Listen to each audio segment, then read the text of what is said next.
বাচ্চাদের মানুষ করার জন্য কর্তৃপক্ষ, শিক্ষা প্রতিষ্ঠান তারা যেরকম তাদের জায়গা থেকে তাদের দায়িত্ব পালন করবেন, আমাদেরকে, আমরা যারা গার্ডিয়ান আছি, আমরা আমাদের বাচ্চাদের সামনে দৃষ্টান্ত হতে হবে, ভালো মানুষ হতে হবে। আপনি চোখের পানি ফেলবেন, তাহাজ্জুদ পড়ে, 5 ওয়াক্ত সালাত পড়ে, আল্লাহর সামনে হাত তুলে জুমার দিন আসর পড়ে চোখের পানি ফেলবেন, আল্লাহ আমার নাম ধরে বাচ্চার জন্য, আল্লাহ এই বাচ্চাটাকে আপনি এইটা হিসাবে কবুল করেন, ওকে ওইটা হিসাবে কবুল করেন। বাচ্চা শুনবে, বাচ্চা শুনবে। আপনারা আমার আব্বার একটা ভিডিও অনেকে শুনেছেন অনলাইনে। আমার মনে পড়ে, আমি তখন 10 কি 12 বছর হবে বয়স। আমার বাবার তখন সাতক্ষীরাতে ঘেরের ব্যবসা আছে। ঘেরের মাঝখানে একটা ঘর ছিল, সেখানে কর্মচারীরা থাকতো, আব্বাও থাকতেন। আমি মাদ্রাসা বন্ধ হলে সেখানে এসে থাকতাম। আমার এখনো সেই দৃশ্য মনে পড়ে যে এমন কোনো রাত যায় নাই যে রাত ভোর রাতে, ধরেন 3টা 3:30টার দিকে বাবার তাহাজ্জুদের পরের কান্নার আওয়াজে আমাদের ঘুম ভাঙে নেই। এরকম একটি রাত যায়নি। প্রতিটি রাত আমি দেখেছি আমার বাবা কেঁদেছি। আমার কখনো মনে পড়ে না যে বাবার সাথে শুয়েছি আর ভোর রাতে বাবা তাহাজ্জুদের সময় শুয়েছিলেন, চিৎকার করে চেঁচামেচি করে কাঁদতেন, নাম ধরে ধরে, আল্লাহ আমার অমুক ছেলেকে আপনি মানুষ করেন, অমুক ছেলেকে মানুষ করেন, চোখের পানি ফেলে। আমার মাকে দেখেছি জানামাজের বিছানা বাসিয়ে ফেলতেন চোখের পানি, বহু দেখেছি। এবং এই চোখের পানিগুলো আল্লাহ রাব্বুল আলামিনের কাছে কবুল হবে, তার আগে নগদ যে এফেক্ট হবে সেটা হলো আপনার বাচ্চা সেখান থেকে প্রভাবিত হবে। আমরা বেশিরভাগ অভিভাবকরা মনে করি যে যারা মাদ্রাসা বা স্কুল করেন ওনাদের কাছে বোধহয় কোনো ক্যাপসুল আছে, এই ক্যাপসুলটা আমার বাচ্চাকে ওনারা খাওয়াই দিলে এই বাচ্চা রাতারাতি একেবারে ফেরেশতার মতো মানুষ হয়ে যাবে। বেশিরভাগ অভিভাবকদের অ্যাটিটিউড, হাবভাব এরকম।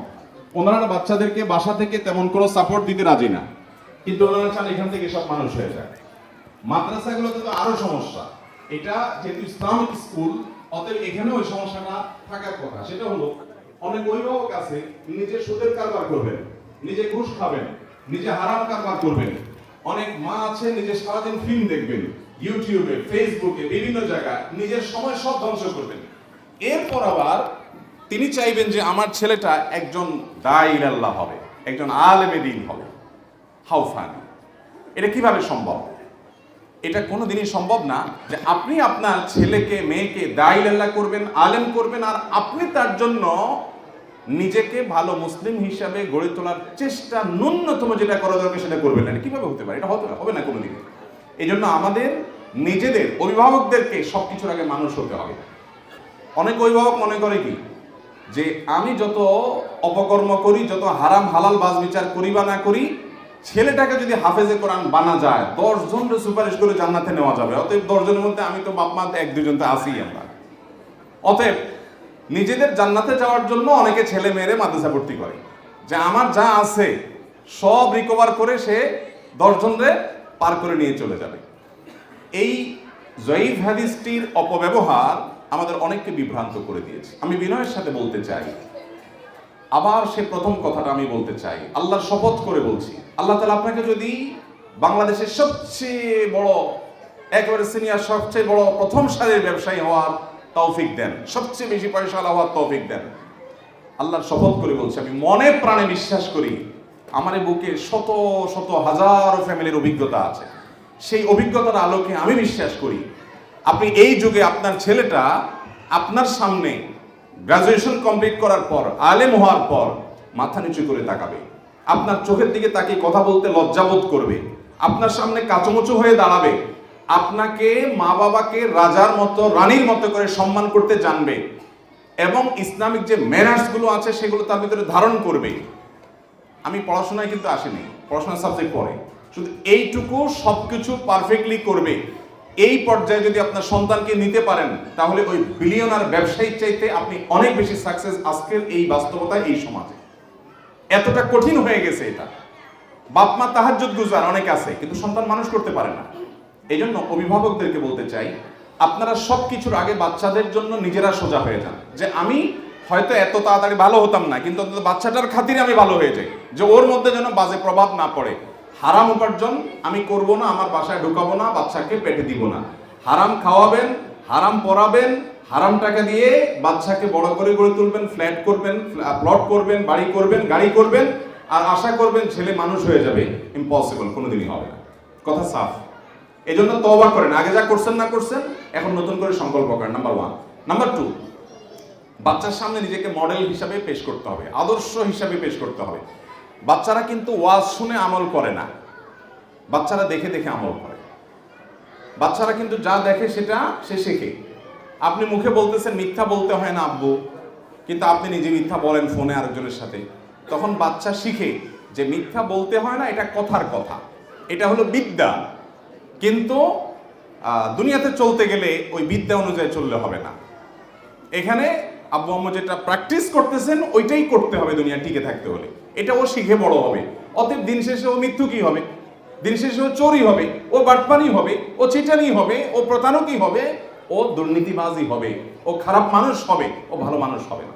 এই জন্য আমি বলি ভাই, আল্লাহর ওয়াস্তে বাচ্চাটাকে মানুষ করার প্রয়োজনে অন্তত নিজেরা মানুষ হয়ে যেতে হবে। যে আমাদের বাসায় কোনো মিথ্যার চর্চা হবে না, আমাদের বাসায় কোনো, আপনি লুকোচুরি করে ইউটিউবে কোনো ফিল্ম দেখছেন, কোনো ক্লিপ দেখছেন, আপনি চান আপনার বাচ্চা না দেখুক। ম্যাক্সিমাম পরিবারের অবস্থা যে বাবা মা চায় যে আমি লুকালুকি করে একটু দেখি, কিন্তু বাচ্চা যেন না দেখে। আপনি দেখবেন, আপনার বাচ্চা দেখবে না, সে ফেরেশতা হবে, এটা কোনোদিনই হবে না।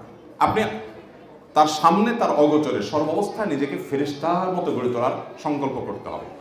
আজকাল ম্যাক্সিমাম বাপ মা নিজেরা অমানুষ, নিজেরা ভালো মুসলমান না, চান যে ছেলে ফেরেশতা হয়ে যাবে, মেয়ে ফেরেশতা হয়ে যাবে। কিভাবে সম্ভব এটা? আপনি নিজে মানুষ হওয়ার নিয়ত না করলে অযথা আলেমদের সময় নষ্ট করেন না। আলেমদের অযথা সময় নেই, তাদের হাতে অনেক ব্যস্ততা, অনেক কাজ। এই জন্য আপনাদের নিজেদেরকে সংকল্প করতে হবে। আমি দীর্ঘায়িত করে ফেলেছি। সৈয়দ আবুল হাসান আলী নদভী রহমতুল্লাহি আলাইহি ভারতবর্ষের একজন মহান ব্যক্তিত্ব, মুসলিম বিশ্বের নোবেল হিসেবে বিখ্যাত বাদশাহ ফয়সাল অ্যাওয়ার্ড পেয়েছেন যারা, তাদের মধ্যে একজন।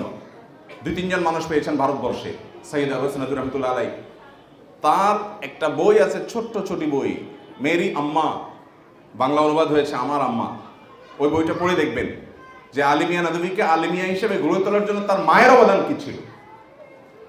তিনি লিখেছেন যে আমার মা ছোটবেলা, আমি যখন বিছানায় ছোট থাকতাম, তখন জায়নামাজে উনি দোয়া করতেন, একটা বাক্য আমার মুখস্থ হয়ে গেছে। দোয়া কি? আয় আল্লাহ, এক সে হাজারোं की जरूरत पूरी फरमा। তিনি ইউপি উত্তরপ্রদেশের মানুষ ছিলেন। দোয়া করতেন, আল্লাহ আমার এক বাচ্চাকে দিয়ে 1000 আলেম যে কাজ করতে পারে সেই কাজ তাকে করার তৌফিক দেন। আল্লাহ তাআলা দোয়া কবুল করছেন আলহামদুলিল্লাহ।